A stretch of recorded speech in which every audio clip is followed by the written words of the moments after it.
гледате Дневникот на Сител. Во студиото со вас Маријан Николовски. Централен дневник во 19 вечерва гледаме. Историската мешовита комисија на средба во Софија, без интерес од јавноста и без конкретен напредок. Проширувањето на Европската Унија не е само политичко, туку станува и безбедносно прашање. Академската заедница бара брза интеграција на Западен Балкан во ЕУ. Измените на кривичниот законник ја слабеат борбата со корупцијата, предупредуваат експертите. Охридските шуми на удар од дрвократците, нелегалната сеча станува сериозен криминал за кој е потребен нов пристап. Израел ракетираше цели во Сирија, Газа и натаму под обсада. Добро вечер. Во кој правец се движи кризата во Израел, на Блискиот Исток, за состојбите вечерва во тема на денот Сем Вакнин.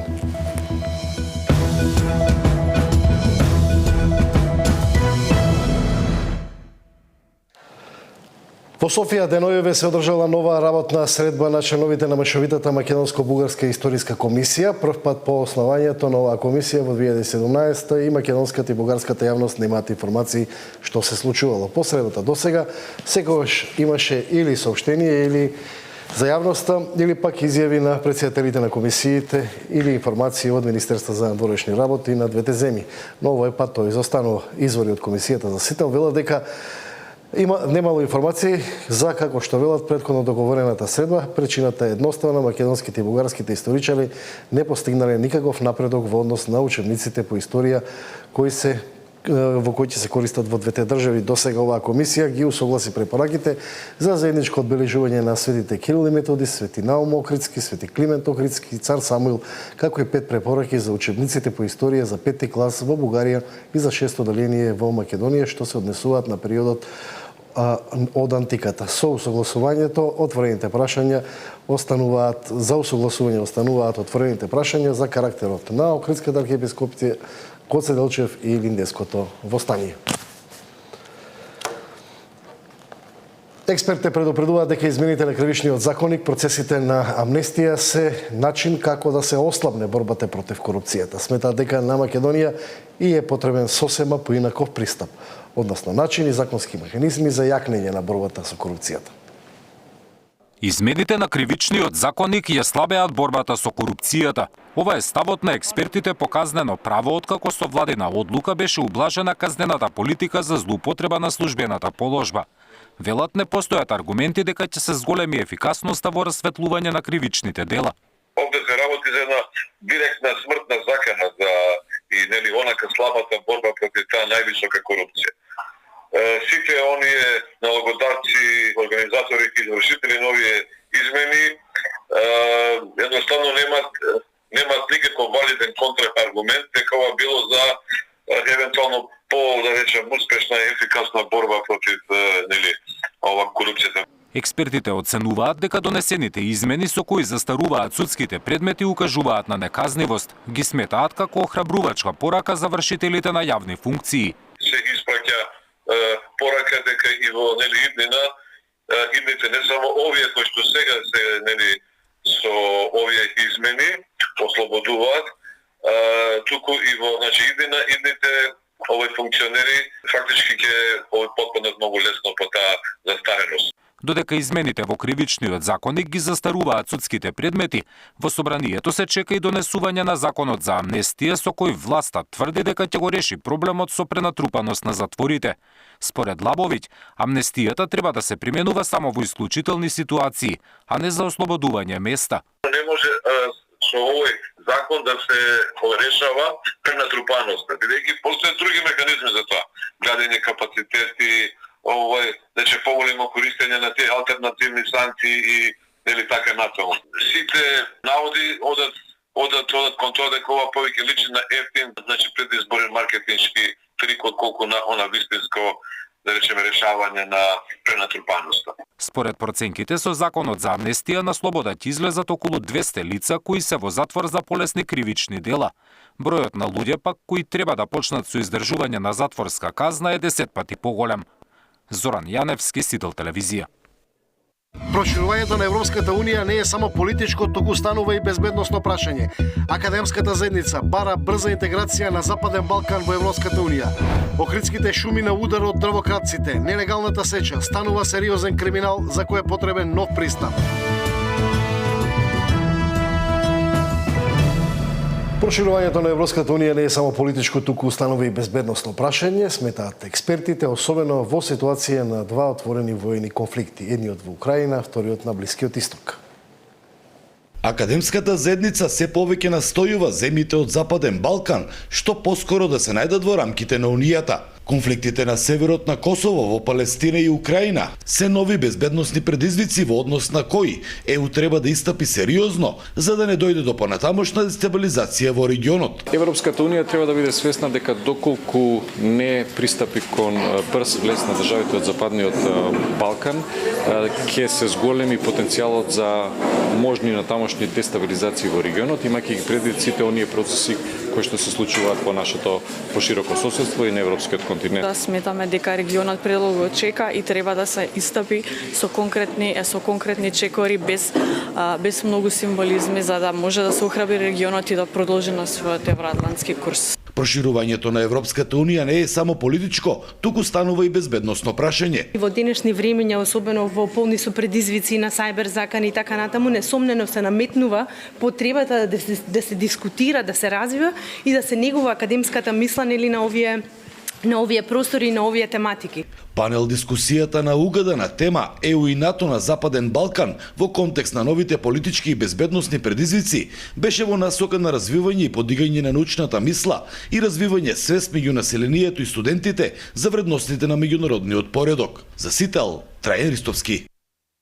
Опозицијската ВМРО ДПМН денеска од трибина во Пехчево порача дека на Македонија се случува екзодус на населението. Иселувањето е најмасовно во изминативе 30 години и падот на наталитетот неповратен. Даниел Василев. Непредвидливоста, невладењето на правото и лошиот образовен и здравствен систем главна причина за масовното иселување од Македонија, констатира ВМРО ДПМН. На трибина во Пехчево, градот кој низ годините си заминаа многу луѓе, представниците од опозицијската партија ја обвинија власта дека е директно виновна за тоа што се повеќе млади бараат подобар живот во западните држави. Велат, иселување имало од секогаш, но сега училиштата се празнат, а се раѓаат и се помалку деца. Имало печалба, имало гурбет, имало луѓе кои што од помалите места оделе за Скопје, оделе за Белград, оделе за Софија, оделе за Солун, оделе за Германија, за прекоокеанските земји. Но ваков екзодус и ваква демографска катаклизма сме немале никога. Според координаторот на претеничката група на ВМРО ДПМН, главна причина за екзодусот било популистичкото владење на сегашната власт. Денешните законски решенија кои што тие ги нудат се само реакција од граѓаните. Кога одреден сектор ќе реагира, ќе застане, ќе каже дека има проблеми, тогаш се измислуваат адхок мерки со кои што моментално се купува мир, а тоа не е решение кое што Македонија ќе ја води во правилен смер. Опозицијската партија е убедена дека може да се справи со губењето на човечкиот капитал. Представниците на ВМРО ДПМН велат дека за вака комплексно прашање потребни се долгорочни стратегии со мерки и политики кои прво ќе го спречат иселувањето, а потоа ќе резултираат и со нивно враќање. Иако до парламентарните избори има уште најмалку 7 месеци, опозицијата тврди дека веќе работи на стратегија која ќе се базира на семејството како столб на општеството и која според нив ќе резултирала со постабилна економска држава. Сите мерки кои што ќе бидат во таа и проекти во таа национална стратегија треба да бидат фокусирани и да ги опфатат сите целни групи и возрасти во државата. И јас би одела конкретно.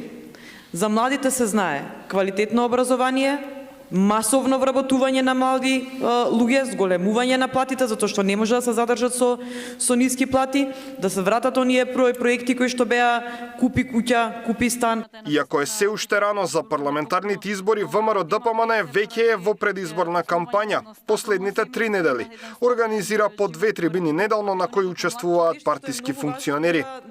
Даниел Василев, Сител Телевизија. Владачката СДСМ пак оценува дека владините политики во областа на земјоделието овозможуваат негов развој. Во тој контекст, партијата апелира до сите заинтересирани земјоделци, агробизнисмени, производители на храна да ги искористат мерките од ИПАР-3 програмата која е веќе однеодамна достапна. Со ваков пристап станавме лидери во искористеност на ИПАР средствата од 98% и прва земја во регионот која што е подготвена да започне со ИПАР-3 програмата. Ја поедноставивме административната процедура, ги доближивме мерките до сите заинтересирани и најважно, земјоделците ги препознаа придобивките. Резултатот е склучени над 2300 договори во ИПАР-2 и нови неповратни 97 милиони евра за модернизација на македонското земјоделство преку ИПАР-3 програмата. 60% повеќе пари за македонското земјоделство и стопанство. Ова е пример како вистинските политики, поддржани од Европската Унија, даваат конкретни резултати. Македонските патишта и натаму небезбедни. Уште една летна сезона со голем број жртви. Општините немаат капацитет да се справат со големи кризи без помош од централната власт.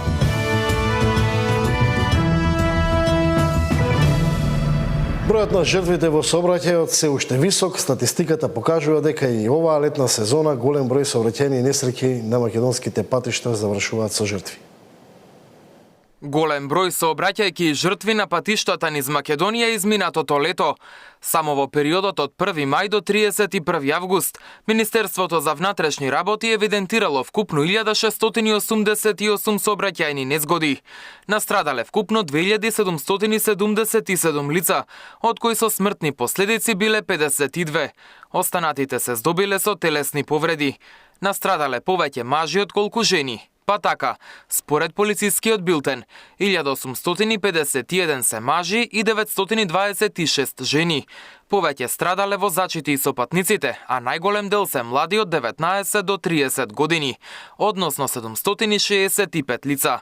Според познавачите, бројките се лоши и потребни се засилени активности за превенција. И оваа летна сезона или овој квартал може да се каже, немаме значителни подобрувања во однос на сообраќајот, значи одредениот период го карактеризира повеќе сообраќајни несреќи, меѓутоа имавме и многу жртви.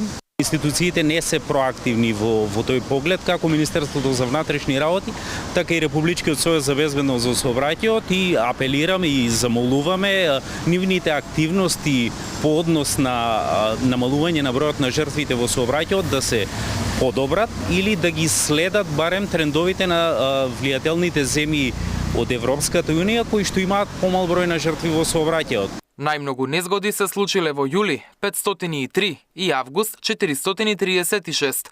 Статистиката покажува дека за многумина Кобен бил најтоплиот период од денот, од 14 до 17 часот. На улица се случиле 191 сообраќајка, 49 на регионален пат и 32 незгоди на магистрален пат. Според општините, најголем број се во Скопје, па Тетово и Гостивар. Најголем број на сообраќајни незгоди се случиле во понеделник, среда и четврток. Од претходното наше искуство и од анализите кои ги имаме видено и за земјите членки на ЕУ, сообраќајните несреќи најчесто се случуваат во деновите за викенд. За жал кај нас обратна ситуацијата или според извештајот, денови кога имаме најмногу сообраќајни несреќи. Од вкупниот број на настрадани 109 се странски државјани, од кои најголем дел од Србија 31, потоа Турција 11 и Германија 9 лица. Со смртни последици се тројца странски државјани од Албанија, Унгарија и Србија. Мартин Арсов, Сител Телевизија. Шумите во Охридско на удар од дрвократците, нелегалната сеча на дрва се претвора во сериозен криминал за чие созбивање веројатно е потребен посериозен пристап на институциите. Нина Ритоновска. Нелегалната сеча и трговијата со огревно дрво зема се поголем замав. Дрвокраците кои ги пустошат шумите во Охридско, како што велат добрите познавачи, за еден кубик дрва на црно заработуваат по 50 евра, но загрижува тоа што крадењето дрва станува организирана појава, а шумските предели се опустошуваат. Нелегалната сеча секако зема замав за тоа што е атрактивна цената. Речеме, Денес ќе украдите 1 кубик дрва и заработувате 50 евра, што како дневница, да речеме, ви е топ.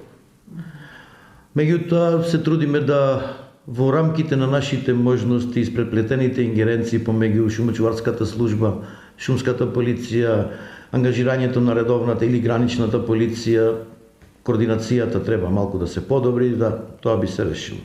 Текот на оваа година, кај мене се пристигнати веќе одреден број, да речам, да не калкулирам со бројка, или тие се сигурно 7-8-10 пријави, кои што се процесуирани, изречени судски пресуди, за кои што сме наплатиле по оштетен ценовник сума која што ја пропишал судот. Во текот на оваа година имало околу 10 пријави против дрвократци. Од национални шуми апелираат да се чува шумата која представува национално богатство. Апелот е да ја чуваме шумата. Во една прилика еден познат научник каже: ако сакате да уништите еден народ, уништете му е шумата. Стручните лица од оваа област велат дека овој криминал е во подем и сметаат дека потребна е поголема координација помеѓу сите надлежни институции и поригорозни казни за дрвократците. Нина Аритоновска, Сител Телевизија. Анализите на невладините организации покажуваат дека концептот на поставеност на локалната самоуправа во Македонија не овозможува општините сами да се соочат со сериозни кризи, како например економски, безбедносни, енергетски. За помош од централната, без помош од централната власт нема начин како да се пребродат таквите кризи. За зависноста на општините од централната власт, анализа на Дарко Штарговски. Поради малите буџети и ограничените капацитети, општините во Македонија без помош од централната власт не се способни да се справат со кризите кои што ги зафаќаат, како што се енергетската, економската или кризата за храна. Според истражувањето на Рурална коалиција во 2022 и 2023, општините за ова можеле да одвојат максимум 5% од нивниот буџет. Дури и Прилеп и Битола како едни од помоќните општини, иако делувале помош за граѓаните преку разни субвенции, тешко се справиле со кризата. Прилеп најмногу го погодило тоа што владата не им дозволила уличното осветлување да го плаќаат по цена како домаќинствата, со што изгубиле многу пари. А Битола веќе започнала со повеќе проекти за фотоцентрали на јавни објекти, но пак со помош од централната власт или донации. Само во 3 месеци ние успеавме да заштедиме 200%, односно некаде околу 10 милиони денари, но за жал со одлука на владата тоа веќе од октомври, поточно веќе од ноември беше спречен. При крај процедура за пуштање во употреба на фотоволтаична централа на училиштето во село Долно Оризари. Во завршна фаза да се распише јавен повик за фотоволтаици на 3 основни училишта во градот. Тоа исто средства дел се наши, дел од Министерството за образование, тоа се 3 средни училишта. Исто така во припрема е проектна документација за уште 3 нови основни училишта. Со оваа криза беше погоден и бизнис секторот, кој за поевтина енергија започна со местење на фотоволтаици, но кризата сепак оставила траги. Кај работниците секако кај работната сила значи зеде дел од нивните зголемувања на животен стандард. Голем дел од средствата кои што непланирано ги потрошивме за енергетската криза беа планирани во раст и развој на компанијата.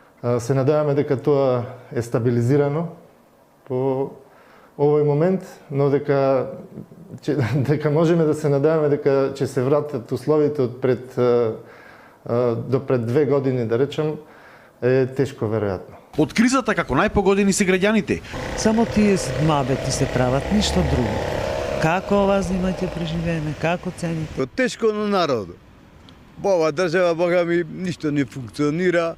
Тоа е некоја уметност, не знам, за преживување. Нашиот народ изгледа навикнати и одпадамна, меѓутоа сега ова е доста драстично. За полесно справување со некои идни кризи, излезот бизнисот го гледа во изградбата на гасовод, а додека општините пак мораат да направат стратегија за кризен менаџмент. Тој така наречен кризен менаџмент треба да го планираме токму во услови кога нема криза, се со цел да бидеме подготвени во моментите кога ќе настапат некои кризни ситуации и услови. И секако да се создадат одредени резерви, дали се тоа значи на средства, дали ќе бидат на ресурси, на капацитети, кои што во услови на криза би можеле понатаму да бидат искористени. Но без промени во децентрализацијата и со вакви мали буџети, општините во иднина тешко ќе може да се справат со било каков вид на криза. За Сител, Дарко Штарговски. Опасен отпад во близина на Лепенец, околу 600 тони отровно олово нелегално складирано на приватен имот, откри инспектор на општина Ѓорче Петров. Во вестите во 21. За состојбите во Израел, во кој правец се движи кризата? Во тема на денот, Деспина Тодоровска разговара со Сен Вакнин. Mr. Vaknin, 2 weeks after the start of the conflict between Israel and Hamas, Israel attacked Syria. In your opinion, is this expected or unexpected step? From the very beginning, Israel has been wanting to expand the conflict, not to limit it, but to expand it.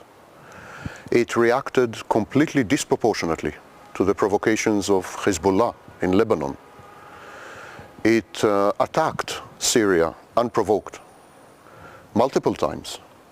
Last time yesterday, but the airports in Aleppo and in Damascus have been attacked at least twice that we know of. It has entered the West Bank and arrested hundreds of people and provoked riots and so on and so forth in the West Bank, when the West Bank has been relatively peaceful. So Israel, I think, sees the Hamas attack as an opportunity to get rid of all its enemies all around. The enemies that are closely aligned with and allied with Iran. Hezbollah is a Shia militia, which is financed and armed by Iran. Hamas is a Sunni militia, which is armed by Iran. There are militias, Iranian militias, on the border with Israel in Syria. And there's a heavy Iranian influence within the West Bank. This is Israel's opportunity, so they think, to get rid of all the influence of Iran in the region. So Israel wants to expand the conflict. Now the United States is terrified of this. That's why Biden came to Israel. That's why Blinken came to Israel. Because the United States is trying to push Israel to limit the conflict, to not even invade Gaza, to just call it a day. Or maybe if Israel invades Gaza, to invade it for 2-3 days, 5 days, to declare victory and to go out. The United States knows that if Israel should attack Iranian influence centers around the region, Iran would be compelled to intervene. And if Iran intervenes, it will not end in that area. For example, already Yemenite Houthis, which are aligned with Iran, they already try to bombard Israel with missiles. That is Yemen. Yemen is on the border with Saudi Arabia, so it will drag Saudi Arabia into the picture. The whole region can go up in flames. According to this, can we fear a future escalation of the conflict?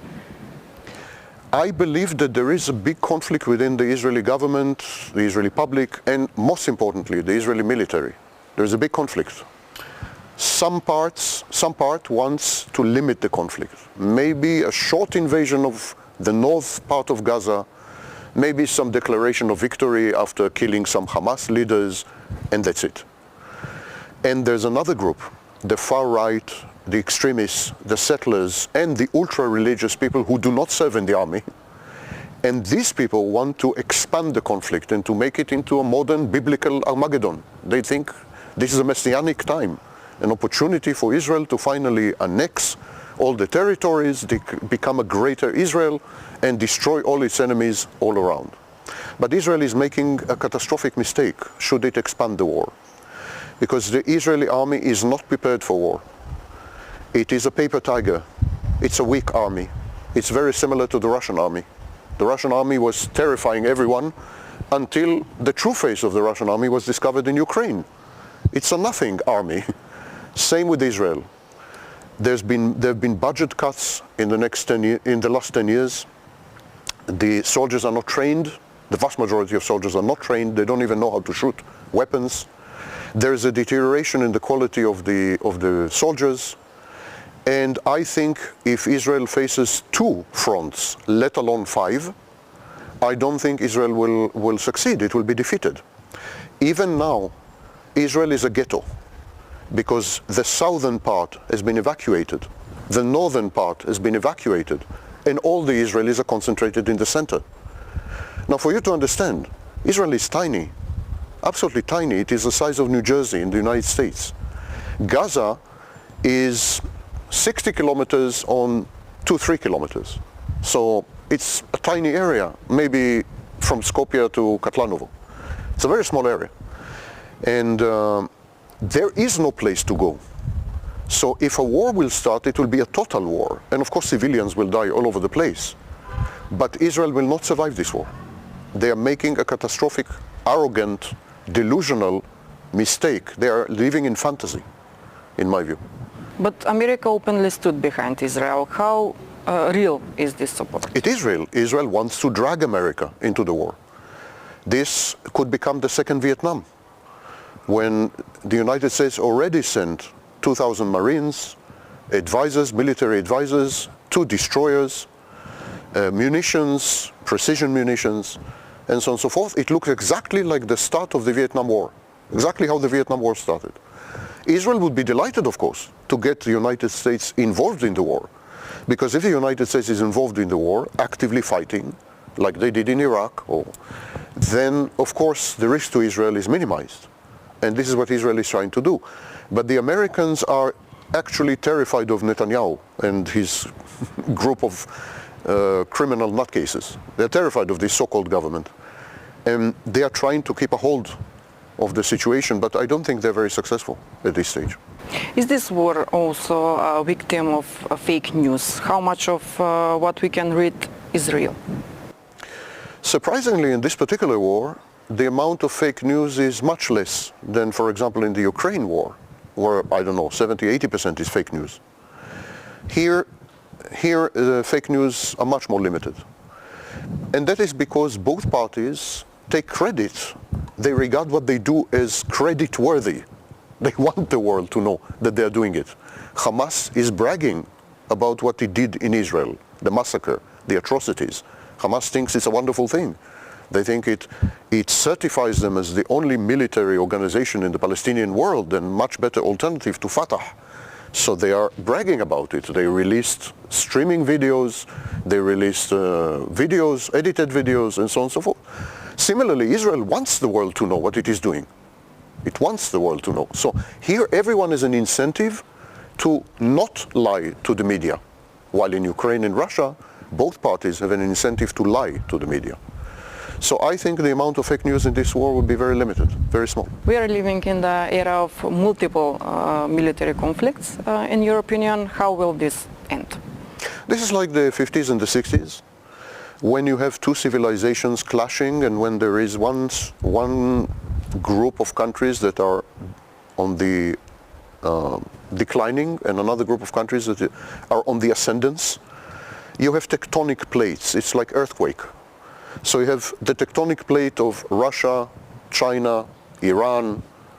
Now Iran joined BRICS, which is an economic bloc, which includes China and Russia at the invitation of China and Russia. Iran is the avowed enemy of the United States. So now there is this bloc fighting the bloc of the West. The bloc of the West is declining, has been declining for decades. And so everywhere where the East meets the West, we're going to have wars. Kosovo, Ukraine, Israel, and of course next, Taiwan. This is where the East meets the West. But also in surprising places. I wouldn't be shocked to see Hungary and Poland get involved in some conflict, maybe not military, but definitely a conflict between Russia and the United States. Russia has become the long arm of China. China is in charge. Russia is a long arm of China, a satellite of China. We see, for example, North Korea, which is under the control of China effectively, supplying Russia with weapons. So supplying Russia with weapons. So China now indirectly is supplying Russia with weapons. So definitely it's a war between East and West via proxies, via other people, territories. As the Russians say, the Americans would fight Russia to the last Ukrainian. Yeah. Mr. Maknin, thank you for this interview. Thank you.